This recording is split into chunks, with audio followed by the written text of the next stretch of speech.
that takes me to the question.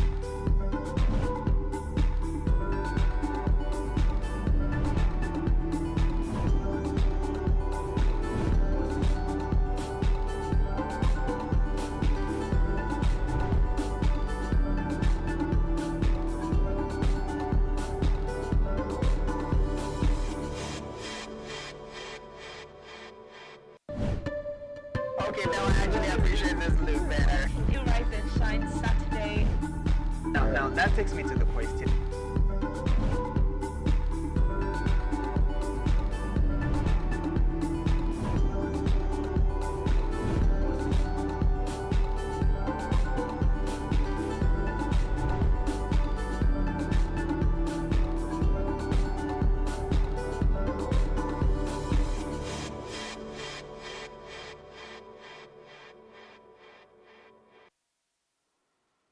Good morning, Africa. Good morning, Nigeria. Good morning, Accra, Basketball. It's beautiful Saturday morning it is.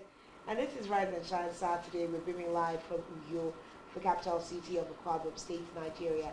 My name is Uya Anyaka. Good morning and thanks for joining us. And I am Francis Oyimedet. Welcome to Rise and Shine Saturday. Like it's the last Saturday in the month of October. Can you imagine? Will you get your praise up? Will you get your praise up? No. I'm not getting no praise up this morning. I'm not getting no praise up. It's the last Saturday. I'm not. I'll do that next week. The last few hours left in the month of October. That's when I'll do the praise up. Anyway, who want to praise with me on the last Saturday? I don't know. Get your praise up. Right. Well, of course, it's Rise and Shine Saturday, and what? Guess what? There's actually a reason to get our praises up, this Saturday for just one lovely sister. Okay. Yeah, one lovely sister. You know who the sister is? Mercy Chinwa. Oh, now you get it. You get it. I'm trying to remember that song. Hmm. This new song that she just did, and is the chance Can you I believe it? Can you believe He it? has done it. Yeah. He has done it. Congratulations to, and I don't, maybe we don't do this mistake called the Mr. and Mrs. Pastor and Mrs. Blessed. Yeah. The brother in the Lord. Brother in the Lord. Brother-in-law. Yeah, Yes, the brother brother in the has Lord. brothered. Brother has brought forth the fruit of brotherhood. Man, it's actually beautiful. It's like the biggest news ever. Yeah, it's like the biggest news for me this week. It's like there's how a woman stays to maybe 25, 28, 30, and then everybody is like, oh, this one, when she married, is she going to give birth? When is she going to give birth? Will she give birth? How long are they going to wait? Yo, go give birth. Like, seriously. Yo. It's becoming like a new normal. So people don't even want to wait to get married that late. And women who get to 30s before getting married, literally, like, the society begins to look at them with, this one. But it's always an amazing thing to see that God is still in the business of proving men wrong. Come on, preach now, brother. Oh, goodness. Don't start. Goodness. Just don't start with me this morning. I ain't gonna start. Don't start. All right. You want to keep preaching? No, I'm not preaching anymore. I leave you to start the amebo. No, that's like the biggest member ever. But did you know that next year was pregnant? You feel I like remember that. I remember the internet trying to be like, oh my God, is that a baby bump? Is that a baby? Remember that when they were getting married, the whole internet was trying to accuse Miss Kimo of being pregnant. The online in-laws. And she's carried pregnancy. Oh, she carried pregnancy. Now that one that came to say, so you and Pastor Bless have been doing something. What have they been doing? The supervisors of evil. But anyway, God has done it. They have been doing something. Yeah. And they have been dating. They have been cutting. They have been planning their wedding before then. So they've been doing something. Well, categorically, we are here to announce that the music sensation, I like to put it the way they put it, the excess love crooner, has put to bed their first baby. I remember someone asking me yesterday, what did they born? I say it's child. It's child today born. Well, of course, we are excited. And I feel like talking to Nigerians today. Francis, what do you think? Do you think we should open up the phone lines? We look for something to just about. Well, I think we should. Maybe Ask Nigerians what they feel about Mercy Chinwo and her newborn baby. Uncle, Yeah, why man. are you trading on the express? No, seriously. Everybody I want to is hear how just- people are going to feel like. You know, Well, everyone those wants- netizens who were like, oh, was she not? Oh. I want to hear what they have to say. Okay. We'll think about it in a few minutes later. Okay. Now, But of course, don't forget to like, share, comment. We are live on all our platforms now, so you can like, share, comments on all of these platforms. Let's keep this conversation going. But we've already let the biggest catchers out of the bag. That's like our biggest entertainment story for this week. we're going to take that much later. This was like just the preamble. Oh, you're even still going to go and say the same story again. We're going to say it. Like I will- this one was just like a tip of the iceberg. Just to let you know, in case you missed it, that's the biggest news of the week for me. Okay, but let's kickstart our Mabel proper. So there has been a lot of conversations ongoing that is trending seriously. Different videos, different commentations, different reactions to the divorce proceedings happening right now in Hollywood. You're talking about Gibson Teresa's and Samantha Lee's divorce saga. Now, this story had to make the first story, not because we love negative things, but because of the message it houses. So Samantha Lee decided to divorce her husband, Gibson, because people were talking in her ears, giving her all of the advices and all of the counsels and all of the reasons why she need to divorce her husband. And then down the line, she wakes up and says, you know what? I've realized I never would have divorced my husband if not for the voices in my head and my ears, if not for the people in my corner. And now I just like the literally the messy divorce proceedings, hiring 3 different attorneys to just try and frustrate the man's life because he doesn't want her back, and all of the controversy surrounding it just makes me sick. And I'm asking a question.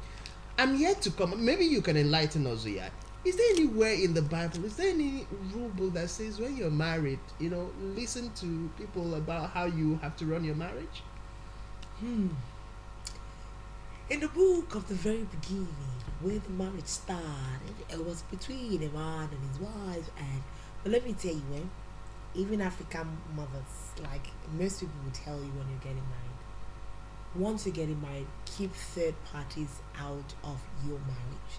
But if you say that someone has what it takes to talk you out of your own marriage, then you didn't have your personal convictions. Like, you do not know why you chose this person out of every other person you would have chosen. Why should somebody be able to tell you that you should live the love of your life, and maybe the person treats you right, you have a cute marriage and all of that, as they dragged you outside now, they don't go keep you for code. What did they give to cover yourself? Nothing. You've now gone to go and see that the streets are wild. You now want to come back. Uncle say he doesn't want to do. You now want to raise problems. But at the end of the day, I'm sure that, Samantha Lee has seen her, her faults and all of that. Now that she's wishing that she could have gone back to her husband, well, the road is closed because it's a steep journey that she's going for. But like you said, the biggest part of this story is that, the message in there, when you are in a marriage covenant, try as much as possible to safeguard it from third-party eyes, third-party voices, third-party energies. Just know that, first of all, it is you, your spouse, against the world, like literally every time. Now, third parties include our parents, include our siblings, include our friends. You just have to balance it. You should know, where to relate with these people and stop before it introduces one wahala. And see now, girl is crying foul. Well, it's crazy. And I know that sometimes, or most of the time, when we have conversations about marriage couples, people always say, before the wife came, the husband's daddy was there. Especially the husband mommy was there, and the wife's mommy, the wife probably had a special bond with the mother and the father, and so there's that tendency of them always running back to ask, oh, daddy, what do you think I should do? My husband is doing this. Mommy, what do you think I should do? My husband is doing this, and all of those conversations. I'm like, I am yet to see where God said the husband and the wife would live and cleave to their parents. As in live and cleave to their parents. You see these parents and husband wife issue is a big one. And like when you think of like, you know, ladies thinking of having to, some ladies actually dread what their relationships will be like with their mother-in-laws. Do you understand? Because they're like, people don't know what to expect, especially those that are just getting married. But I feel like it is the responsibility of the parents to learn and know when their children have grown up. Yes, you will still have your child, it will still relate, but know when to Draw the boundaries. And I think it's one of the major problems we have with families, especially in the African context. Because I mean, an average white parent knows that at the age of 18, you don't have that kind of stronghold even on your child anymore. But you will see an adult of 40 years in this Nigeria doing my mommy. Hey! Lose it now! Like, my mommy. That got me laughing so hard. My mommy. Is the my mommy? I am telling you. Like literally. Before they'll do one thing with their wife, they've checked with their mother 5 times. Okay. So it's crazy. And, and this is no hate for mothers. So this is no disregard for moms. No, seriously. But it is putting a pressure on the family. It's no hate on the mom. But you know what? I don't blame the mothers as much as I blame the men. Because if you grow up as a child, by the time you're a man, you should know that you're a man. And you should know where your priority lies. Your mother is always going to be your mother. You have the right to spoil your mother. You have the right to take care of your mother. But your wife must be your priority. She becomes the first family. She must be the first. Not even your children. I know that there is also that conversation when, you know, men begin to have children, they sideline the wife, the daughter or the children becomes the priority. That shouldn't be the case. But just to narrow down, how did we even get to this point? Because I know all of us, it is no longer those same age that people will say, we were not exposed to knowledge, we are not educated, our parents were not educated and all of that. But today we are looking at people who are graduates, who are doctors, who are professors. People have gone to school and in fact book is booking them.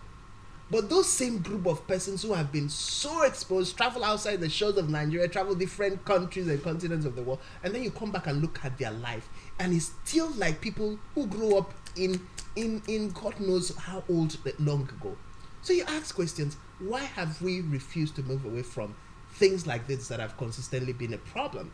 And it comes down to very useless sentiments that people would whip up, or the excuse of, it's a tradition. You know, that is how our fathers used to do. And I usually would ask a question. If our parents did this and it worked for them, are we still in the same generation that our parents were in? Are things still the same way it was when our parents were living this kind of life? And I also know that there have been older persons who would tell you, look, this is not the era that we grew up in. This is not the era that we fell in love. Love in this era is completely different from love in the era that we were in. And then there are some conversations that we still have. I recall just recently having a conversation with an elderly person who's been married for they're about 80 plus. And then, conversations around openness came in. And these children of today's generation tells you there is no need for openness. But when we were married, I knew from my wife's trade, as she comes back, what she made in the market is there. As I sell my fish, what I made from selling the fish, it is there.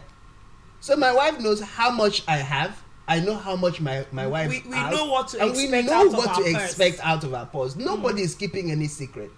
My wife doesn't go to begin or initiate a business transaction. Maybe she wants to buy a parcel of land or rent a parcel of land for planting without telling me. And so I go to inspect the boundaries of that land before she even pays, whether I'm there or not. But today's generation, everybody feels like, there is privacy. But there is nothing private about themselves at the end of the day. You're talking about privacy, you're talking about respecting boundaries, but you don't have boundaries. Do you have? If you look at the social media, we don't, it's crazy. And I just like to take directly from what Samantha said. He said, if I had different people in my ear, I would not have made that decision. That is coming from Samantha. If I had different people in my ear. Auntie, your ears, was it meant to hear from the community when it comes to your marriage? Or it was meant for you to hear from your God and your partner? just don't prioritize another person over your partner. You're really going to get into a lot of trouble, and even at that, I think another problem that this particular marriage has come under is public scrutiny. So like we have so much of the public on the relationship. As the divorce proceedings is progressing, the media is on it, social media is on it, everybody's talking about it. It's further putting pressure. So, but for public persons like these are celebrities. If you're having a problem of that sort and you feel your friends are still dragging, I mean, in very advanced countries like that where therapy and counseling, have been heralded, why didn't she seek, for professional help first of all before taking it out on, Gibson? But that's a major issue. Another thing that Tyrese has actually said is the fact that Samantha manipulated the whole situation. She manipulated the whole story, manipulated the whole divorce proceedings. So I think that is also what is putting him in a very difficult place. But basically, from where we stand right now, the prayers and the hope is just that they are going to find their way out of the murky waters and hopefully even reconcile or just find what do we used to call that thing, closure. But sometimes, I mean, most people think closure is overrated, right? In the pursuit of closure, sometimes we just get to find more trouble. But let's hope that this story can turn well for both of them. Public scrutiny on marriages is a problem. Third party infringement is a problem. You as a person not having sense is the biggest problem. Well, seriously, I think I'd like for us to take some of the social media reactions coming on the heels of this. There are a lot of things that people are saying about Samantha and Gibson, about the marriage and all of that. I'd like for us to take some of those social media reaction, and of course netizens will always give their 2 cents of what they feel about the situation, and a lot of people are talking particularly about Samantha and Gibson. The very first reaction I'd like to take is from Eric Kwesi Yanka. And Eric says, very unwise to spend or build your marriage on the wisdom of friends instead of God. That is why it is necessary to set boundaries for your life and marriage. That is necessary for you to set boundaries for your wife and marriage. Okay, so of course, still reactions coming from this. We see Greg Farmer. He says, if your friends are not in successful marriages and relationships, do not take advice nor listen to their advice. Those goes triple for toxic gold digging friends. That's coming from Greg Farmer. And of course we see still reactions from this. I have Jeremy Cartwright Sky says, you can't take relationship advice from somebody that isn't in yours, not just one. Your relationship is for you and the person you saw something worth it in. The world isn't gonna see that same bond. They will never understand the problems you go through because you are the one going through it. You wouldn't quit your job to go work with them just because they are your home girl, would you? Now that's a big question. Yeah, that's a big question. I like this one. Ubong Sang said, leave your decision and enjoy divorce. You should have, guided your ear and your mind. Okay, someone Carrie Farron said, what love got to do with it? Life is complicated. Well, we are the complicated people that make life complicated. Well, let me see, is there any... Okay, let me look for another reaction. Okay, here. so this one... I think the strongest one is that point that, we do not switch jobs because our friends gist us of how toxic their work areas are or how nice. We just say, okay, I'm a communicator, let me leave this TV and come go and join to you. No, let me even leave this field and come to medicine because you are my friend. Do you understand? We don't do it. And I feel like sometimes the strategies that we employ in our businesses and our careers, we should borrow ourselves that sense and take it to family life, because there are a lot of things we take with regards to work and stomach. And then when we reach out, we're like, in my house, I am there. We don't take it. But people will say you are taking it from your bosses. You're taking it from your subordinates. But when you get to your house, you will not come. Your horse can take it. But it's your issue. Let's give voice to that response that Therese gave with regards to the interview done by his wife. I think we can give audio to that.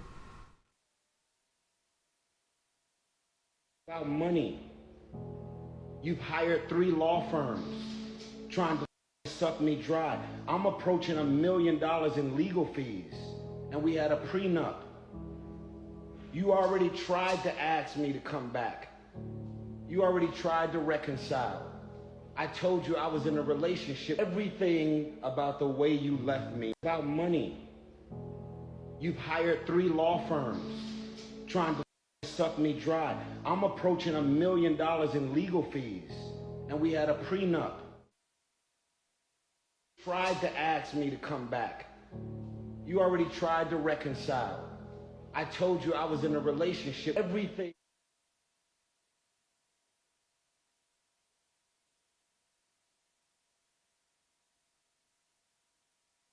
So Gibson, they're trying to give his own version of the story. I mean, it's very frustrating to know that you have a 2-year-old, a 2-year-old child, and then you are still trying to file for a divorce without looking at how that will affect that 2-year-old child.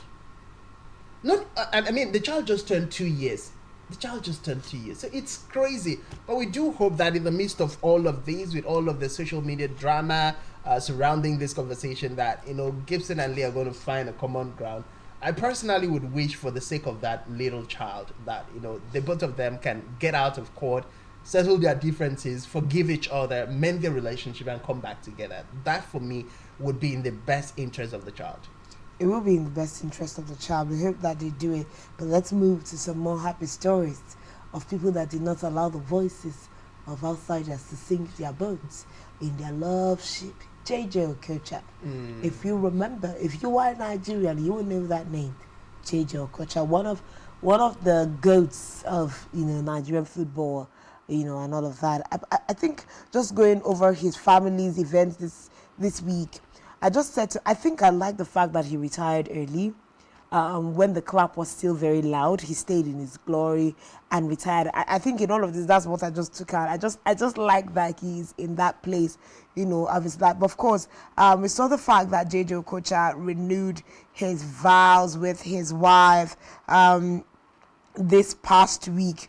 Of course, they've been married for quite a while, and renewing their vows was just something that was worth seeing.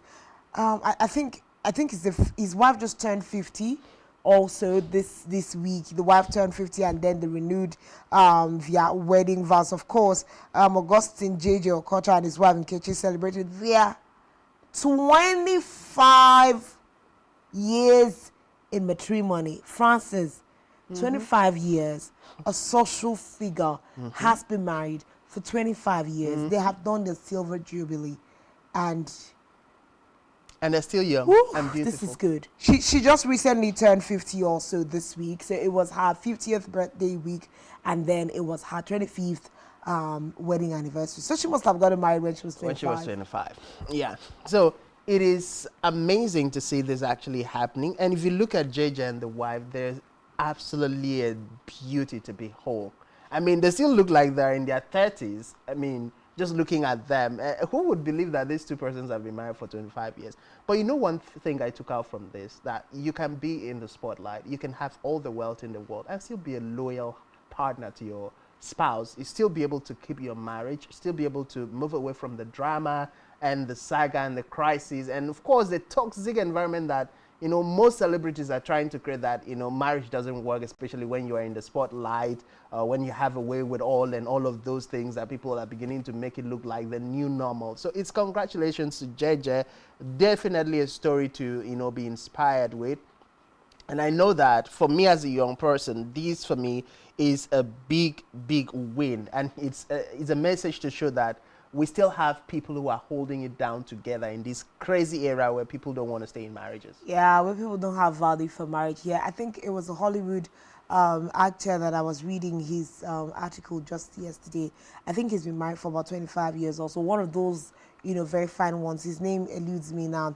And he was saying, in spite of the fact that he's in Hollywood, that he has never considered ever cheating on his wife.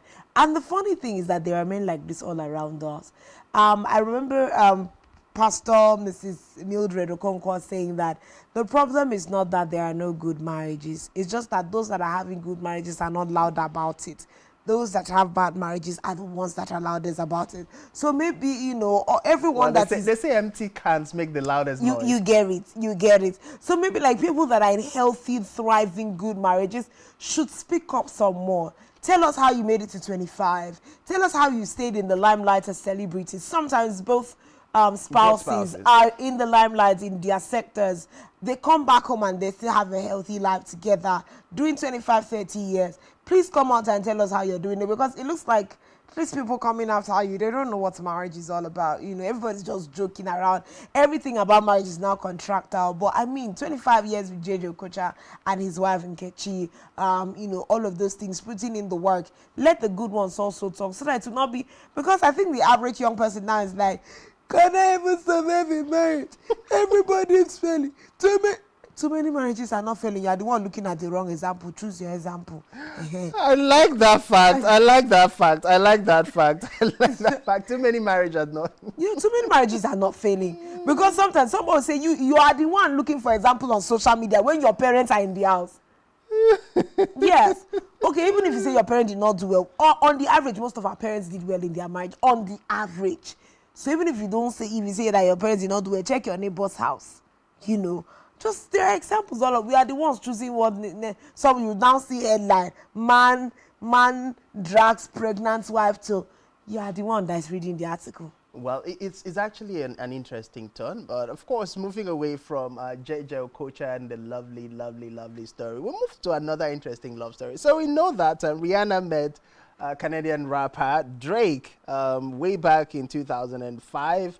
When they were on a music video shoot, and of course their relationship turned romantic 2009, and they have been at it for a long time. One of the flourishing relationships. So Drake's birthday was just within the course of the week, and Auntie Riri gifted Drake a Lamborghini gift just to say happy birthday, baby. Oh, baby. I'm a little confused. Is it not this Rihanna? Yes, it is. But Rihanna have baby for somebody else. Yes, now Rihanna have, and it's not Drake. Drake is not her person. It's not Rihanna that used to wear a baby bomb outside. Well. And it's Rihanna now. This is not her partner now. Well. Abisha break up from that one and it's now. Me, I don't know that side of the story, but I mean the only thing that interested me was Auntie Riri, you gave man Lambo, a whole Lamborghini, Auntie go to a shop and place order and deliver it to Drake. Drake, you are the man. Well, it's a beautiful thing to see that. Beautiful gesture there. People go the extra mile just to surprise, people who have been in their corner, people who have been very supportive, people who have been there for them. But looking at that gift, man, a Lambo is the most beautiful gift that you can ever think of in these dispensations. Can you see that a Lambo is the most beautiful? It's beautiful, man. Can you look at that? Yeah. Can you look at that? Like, just look at that, baby. Imagine just cruising around in that. I mean, not on a fast lane, though. You're just cruising. You're just cruising and catching a lot of fun in it. I mean, it's something that that's a yellow Lambo. Is it a yellow Lambo now or a gold Lambo? What color would you choose? I would say that's gold. You say that's gold? Yeah. I'd say that's yellow. Yellow. Gold. But any which way, yellow and gold. Gold. Same category. Yellow gold. Yellow gold. Yes, yellow gold. Yellow gold, I agree with you. That's the best place. But Yellow I mean, gold. this is good. Beautiful gifts done there by Rihanna. Given to, I think I need Drake's reaction to this gift. That's the most important thing. How will a man react when a woman buys him a Lamborghini? And I mean, touche to all of those people who's always calling them girls out for buying them men boxes and singlets and what else? Come on, we've upgraded our game. We upgraded, baby. We're buying women Lamborghinis. Okay. Like this week, I think that was the most hilarious video I saw. Yeah. Men being tired of being given We're not giving no boxes, no singlets. We're giving Lambos, baby. Like, basically, honestly, yeah. Sorry, ladies, with all due respect, I think we are tired. We're overtired. But have you guys ever thought to imagine that maybe for a minute, your girlfriends do not like the underwears y'all wear. No, it's not about that. It's all about what? It's not about that. It can never be about that. Yeah. For starters. You can't tell us all the men wear funny underwears. It's not possible. It can never But be it possible. might not be far from the truth, No, guys. it cannot be possible. I know I don't wear. maybe I don't wear funny underwears. How am I supposed to? I know I don't wear But- funny underwears. At least you see me undressed in the dressing room once. Look at why this guy coming me on national TV. I That was a joke, though. But seriously. I can't believe what you're saying. No, seriously. But you may think it's nice, and your girlfriend comes and she's like, "No, I like my men. Fine. I like my men. If you bought that this year, must you buy the same thing next year? And then year after that, and then year after that. Because you're not supposed to do your underwears longer than, if at all, a year. You're supposed to renew your underwears every year. Indirectly, you're telling us that the men don't change their underwears, or your man doesn't change his underwear until you buy him another Do one. people do it? Of course we do. It's do. crazy. And I'm like, one of the conversations I had with guys this week was like, can we also get to normalizing buying our ladies just underwears as well? So that when they're That's buying gonna you. be cheesy. No, seriously. So that they get to know how the men are feeling. No, but true, women have upgraded now. No, not all the women. This is just, Rihanna is just in a different No, category of women. This doesn't even have to do like with Rihanna getting Drake a Lamborghini. But I feel like women have upgraded. My darling, a lot of women haven't. Even married women will still buy boxers and singlets. I think that the issue about giving gifts to your partner, your spouse, is just about thoughtfulness. Because even if you're buying your partner boxers and singlets every other birthday, you're not putting any thought to it. yes, you're not putting any thought You're to it not. now, you know. And then if you're observant, you're going to see all around them their needs. There is something that they absolutely need. Exactly. Why don't I mean, look at it was this girl I was just watching her vlog the other day. She got her husband a PS5. And there's a lot of women doing that whole PS5.